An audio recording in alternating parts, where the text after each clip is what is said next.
Hey, welcome to Taylor's Trick Taking Table. I am taking you on a little bit of a tour of the community. I am so excited. This is a wild video because both the games we are covering were sent from people in the community, which I always love. It seems like the community is always growing, so it's starting to get harder to not say no bias, and it's getting harder to say, hey, I don't know this person at all, but thankfully, I think that is a good thing. I think that is a good problem to have, to just grow this community of trick-taking. I remember back in the day, I was just struggling to find someone to play trick-taking games with and kind of having trouble just getting to play all these games that sounded so amazing. And now, thankfully, through wonderful things like the internet, I'm able to play a lot more trick-taking games now, and so this is just like a huge love letter to the community. So I thought I'd play and cover and play two wonderful games. So we have Trickarus by Bajir who runs a wonderful bridge learning channel and I think website as well. learnbridgeonline.com. Right here, I'll have links in the description to go check it out. But Bajir made and released at Tokyo Game Market Trickarus, which the hook is kind of like, if you know Icarus, the pun that it's based on, is the person who flew too close to the sun. Wings burned up and they fell. So similar idea. You are trying to get as close to the sun, but don't hit the sun because then you will burn up. And that will end the round, and then whoever's closest to the sun that didn't burn up will win. So there's some other wacky aspects to the game, like cards flipping and trump changing and players bumping over each other, but we'll cover that in a bit. But again, check out Learn Bridge Online by Bajir. I think, I hope I'm saying the name right. I think there's some wonderful tips there. I know we haven't covered bridge on the channel. I think that's kind of like this mountain that is staring me in the face. It's hard to have a trick-taking channel, especially for this many years, and not cover bridge. So I'm hoping to soon. Thanks to that wonderful channel. So that is Trickarus. And then also, We Need to Talk by Brendan Fong. This is such a clever game. So I love trick-taking, I love climbing shedding, so why not put it in one game? So the premise is you will be playing trick-taking to kind of build your hand in a way. And then the goal of the game is just to shed out in that second phase. So you do one kind of round of trick-taking, and then you're going to have cards. You're going to have the cards that you captured during the trick-taking round, and then you're going to try to get rid of them. The theme is the trick-taking round was the relationship, and then the climbing shedding round is We Need to Talk. You're going through a breakup. So the whole goal is just to shed out in that second round, but again, trick-taking to get there. Super clever. I was sent both of these games by the designers, so huge grains of salt. And finally, the final part of the community is, I talked about this, Ty from trickyimports.com gave me a copy of Thank You Santa to give away to people with their favorite holiday moments, if I'm remembering correctly. And I remember the winning player, player. It's not good when you teach so many games that you start calling people players. In the game of life, the person who won a copy of Thank You Santa is, I think, is My Heart's at Home 1, and they had a lovely, heartwarming holiday moment where their brother, 18, I believe, was cancer-free on Christmas Day. So that is wonderful. Merry Christmas, and reach out, My Heart's at Home 1, and let me know how to send this to you. I also have an email, and also message me on BGG or whatever's easiest. Anyway, thank you so much for everyone who commented, and it was really wonderful to hear all the wonderful holiday moments. I know April's kind of a weird time. We're not really in too many holidays. Arbor Day, was that recently?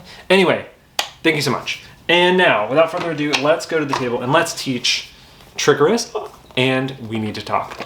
The deck for We Need to Talk is 5 suits, numbered 1 through 11. Here we have a game of We Need to Talk set up for 4 players, so no matter the player count, each player is going to get a player aid, which has both Phase 1, the trick-taking, and Phase 2, the climbing shedding, on them. Everyone is going to be dealt 11 cards, and then you're going to deal 1 card as trump, and then you're going to have 4 cards as a shared memory, and then 1 card set aside. I've removed the player aids, but the start player for the first round is whoever last went through a breakup. Let's say it's this burnt little stick here, and then this is going to be set aside for later. That's for the climbing shedding phase. This is the shared memories area. 4 cards go face up here, and then we have the trump suit face up with underneath it a random card face down. So in phase 1, that's the trick taking phase, and at the very start, players are going to look through their hand of cards. They're going to pick 3 cards to pass to the player on their left. Once everyone's done that, they're going to flip those face up. So in the rules, they call them key memories, but what these are essentially the cards that are going to be guaranteed in this player's hand for the climbing shedding phase. So everyone starts with 3 cards no matter what in the climbing shedding phase. And I should say, if you didn't watch the hook, the premise of the game is you're going to play 1 round of trick taking, and at the end, all the cards that you collected from the trick and the 3 cards you were passed are then going to be part of your hand, or your whole hand, for the climbing shedding phase in the second round. And in the climbing shedding phase, you just want to get rid of your cards. So after everyone's passed and revealed cards, the player with the first play marker is going to lead into the very first trick, and they can play whatever they want. The game is must follow, so players were following suit. And when it comes to the candle here, they must play this too. The winner of the trick is the highest of the lead suit. Unless there was a trump card, then the highest of the trump wins. But before this happens, there are some special things to make note of. There's the 2s and the 5s, and they have special things on the bottom left and top right of the card that denote something that happens before the trick is collected. So the 2 is the player or any players that play a 2 are going to take a card out of the trick and put it into their face-up kind of hand for next round before the trick is then collected by the player who won. So maybe in this case, this player right here really wants a 10 to go over here into this to go for their 9 and 10, and then the winner, who was the burnt stick, is going to collect those and put it into their hand. The other special card, the 5, if this is in a trick, you're going to take a card from the offer row up here, anyone you want, and put it into your shared area here. In a later example, let's say it's lead purple, and this mug up here didn't have any purple, and they trumped in, they would win the trick, but again, first, any of the special cards. So this 5, what that does is it takes any card from the shared memory row, and then that player puts it into their key memories. And then this player again would take the trick and then lead to the next trick. If there's multiple 2s and 5s, they're just resolved in the order they were played. So like if this player played a 2 and then this player played a 2, the 2 on the earlier played would take a card first, and then the other 2 would take a card. At the end of the trick taking, you're going to discard any of the key memories that weren't taken,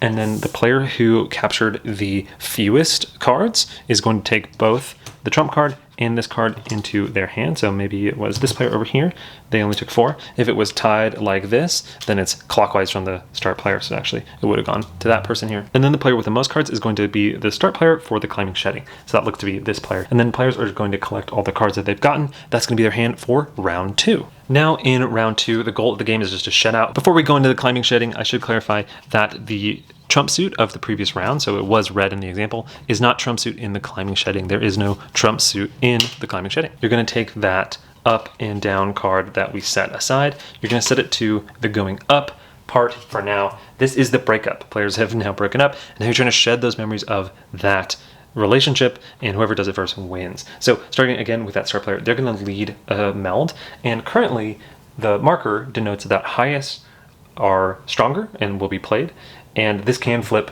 during the gameplay, which I'll show now. But what can you play? Well, anything on this card sheet can be played, and it's super helpful. But essentially, you always must play the same number of cards as the lead melt. So if it's lead, a single card, it must remain a single, but if it's lead 2, it can go from like a pair to all the way up to like a suited run or something. So it's just essentially the same sequence, different suits, same number, and then same sequence, same suit. But let's show some examples here. So let's say it was led as a single by this player here. They played an 11. That is really high for that example. Let's get a different example. They played an 8. Okay, so coming to the almost empty pepper shaker there, they can play any higher single. And so looking at their hand here, they can play the 9, they can play the 11, they can play the 10, and let's say they just play that 9. They could pass those, so it's coming to this player here, maybe that player passes. Coming down here, this player also passes, and then over here, this player, they could pass, but maybe they want to do something fun.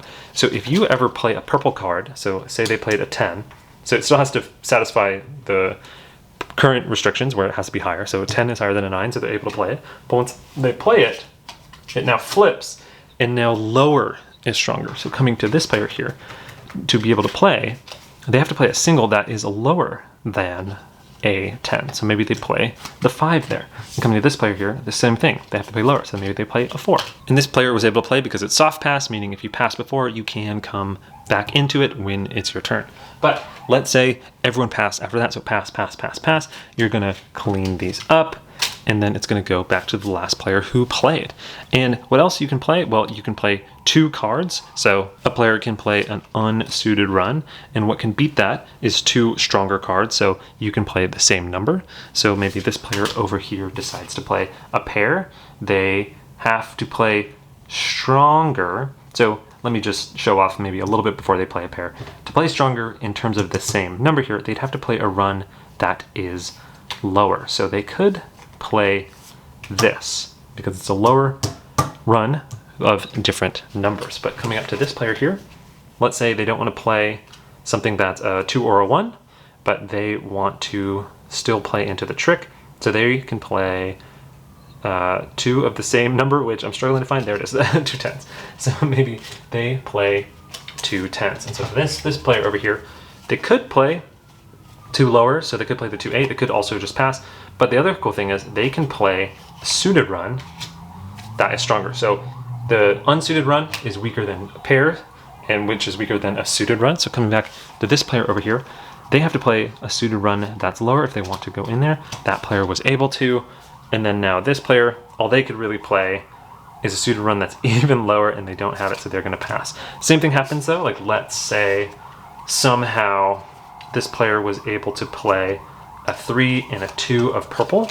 So that was a valid play because it was lower and it was a suited run. This would flip to now it being higher. So now of note, the hierarchy still remains. The same suit sequence is still stronger, but now players can play same suits higher than a 2 and a 3. So for example, if coming over to this player here, they could now play an 8 and a 7 where previously it was low. And what's funny is they just played purple. So we're back to now going low, but you get the idea. Play like this is going to continue until one player is out of cards, and that's going to end the climbing shedding immediately. Other players are going to get a point per card left in their hand. So Candle over here will get 2. That goes to a maximum of 10, so if a player has over 10, they just get 10. But then you're going to shuffle, redeal, you're going to keep playing. So you're going to play 3 total rounds. You are going to pass the first player marker, but after the end of 3 rounds, whoever has the lowest score wins. And that's how to play We Need to Talk. The deck in Trickarus is made up of 4 suits numbered 0 to 9 in a way. So each card actually has a number that's different on each side. So 9-1, but also 1-9. In addition, there's technically 2 zeros on the cards, but they share a card and a suit with the zeros of other suits in the game. There's also a lightning bolt card. Here we have a game of Trickarus set up for 4 players, but before I go into the teach, this is just going to be a bit of an overview because actually Bajir has an amazing how to play that I'll put here. If you follow that link, I'll put also the link in the description. It'll go to his video that is so good, and also it lets you go to Learn Bridge online, which is wonderful. So thanks so much, Bajir. It is absolutely wonderful. Here we are, the gorgeous world of Trickarus. So to set up, you're going to lay out this score track of sorts. It goes down from the base here where everyone will put their meeples all the way up to the top where their sun will be. Also, you'll start on the sun side. Everyone is going to get a player card that denotes who they are so they can remind themselves who they are on the scoring track. But also, this is a good explanation, I'll flip it to the English side, of good player aid where it tells you that whenever a 5 is played, you're going to flip, but also what beats what in the day versus the night. So let's say that the blue player is going to lead us off into the first trick. First, everyone is going to orient their hand to all have the day side facing up. So now that that looks like that, we're just going to go into a super simple trick. So they played a 9 of sun. Coming to the next player, they must follow suit if possible. So they do have a sun. They're going to play the 1 yellow sun in there. This player is going to just play the 2 yellow sun, and then finally the green player is going to play the 8. So highest of the trump suit would win if it got in there, but if there's no trump, it's highest of the lead suit. Funny enough, I actually started off with the trump suit in the day, which is the sun. So highest is going to win the trick. They are going to move up 1 space on the score tracker mark. So the blue player is going to go up there, and then they are going to lead to the next trick. Let's say that player led again with the clouds, and coming over to this player here, they have no clouds in their hand. They could, if they wanted to, play a sun, and then they would be trumping in. So that player would win. So then they would move up, and when you move up, if there's a person in your next available spot, like in this case where the purple is trying to move up to the 1 spot, but someone is there, you're going to jump over them. So they're actually going to go to the 2 spot, and then they're going to lead to the trick.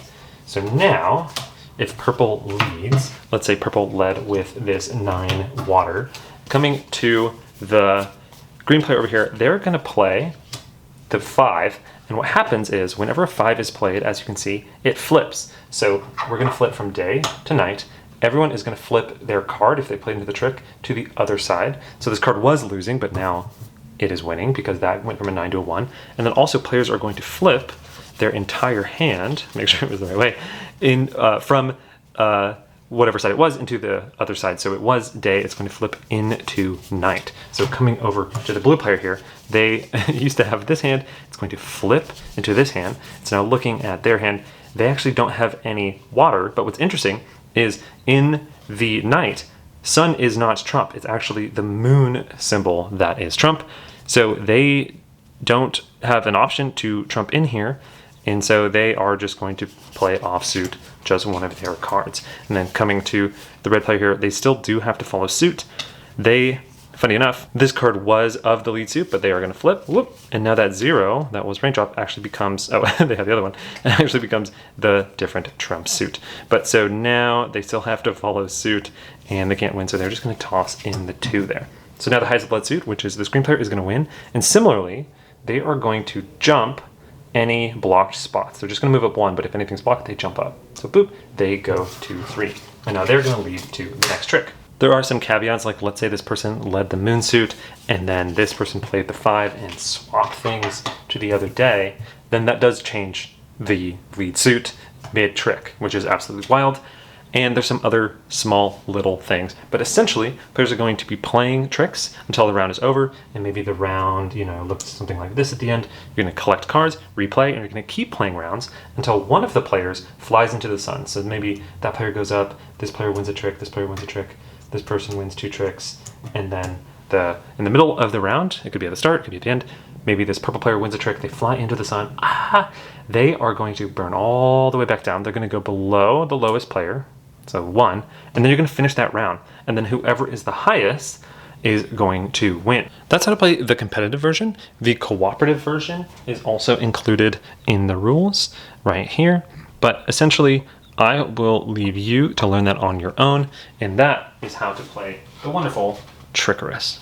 I do want to say caveat before final thoughts on Trickarus. I haven't played the co-op yet. I really, really want to, but this is just thoughts on the competitive, so take that with a grain of salt. Also, oh, it is just so gorgeous. All right, see you there. Final thoughts, bye. So that was We Need to Talk and Trickarus, but before we do talk, I should say again, grain of salt. These were both sent to me by their respective designers, so take that into account for the final thoughts. But also, let's talk about We Need to Talk. This game is, first off, a fascinating idea. I, like I said, love trick taking and climbing shedding, so I was a shoo-in to like this. And also, I love games with just like personal stories to them.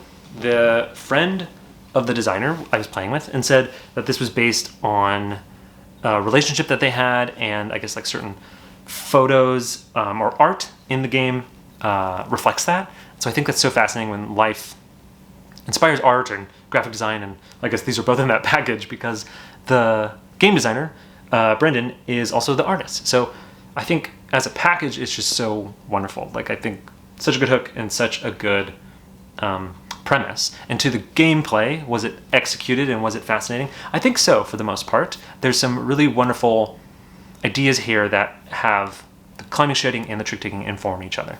I will say, I think the trick taking is more just like setup for the climbing shedding.